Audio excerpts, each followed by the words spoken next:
வணக்கம். நாங்கள் இயற்கையான முறையில் தயாரித்த கருப்பட்டியை விற்பனை செய்கிறோம். அதாவது எந்த ஒரு கெமிக்கலும் சேர்க்காமல் தயாரித்த கருப்பட்டியை விற்பனை செய்கிறோம். உங்களுக்கு கருப்பட்டி தேவை என்றால் இந்த காணொளியில் தெரியக்கூடிய எண்களுக்கு தொடர்பு கொண்டு உங்கள் ஆர்டர்களை தெரிவிக்கலாம். நாங்கள் நேரடியாக உங்கள் வீடுகளுக்கே கொரியர் மூலம் அனுப்பி வைக்கிறோம்.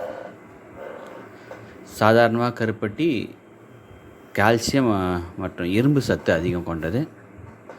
கால்சியம் அதிகமாக இருப்பதால் எலும்புகளுக்கும் பற்களுக்கும் உறுதியாக இருக்கிறது. அதே நேரத்தில் இரும்பு சத்து அதிகம் இருப்பதால் இரத்த சோகை ஏற்படுவதை தடுக்கிறது. மற்றும் கல்லீரலில் இருக்கக்கூடிய நச்சுக்களை வெளியேற்றுவதற்கும் இது பயன்படுது. ஆகையால் கருப்பட்டி பயன்படுத்துவோர் மற்றும் பயன்படுத்த விரும்புவர்கள் இந்த காணொளியில் கீழே தெரியக்கூடிய எண்களுக்கு தொடர்பு கொண்டு உங்கள் ஆர்டர்களை தெரிவிக்கலாம். நாங்கள் நேரடியாக உங்கள் வீடுகளுக்கு கொரியர் மூலம் அனுப்பி வைக்கிறோம். மிகவும் தரமான முறையில் தயாரிக்கப்பட்ட கருப்பட்டி, எந்த ஒரு கெமிக்கலும் சேர்க்காமல் இயற்கையான முறையில் தயாரிக்கப்பட்டது. நன்றி.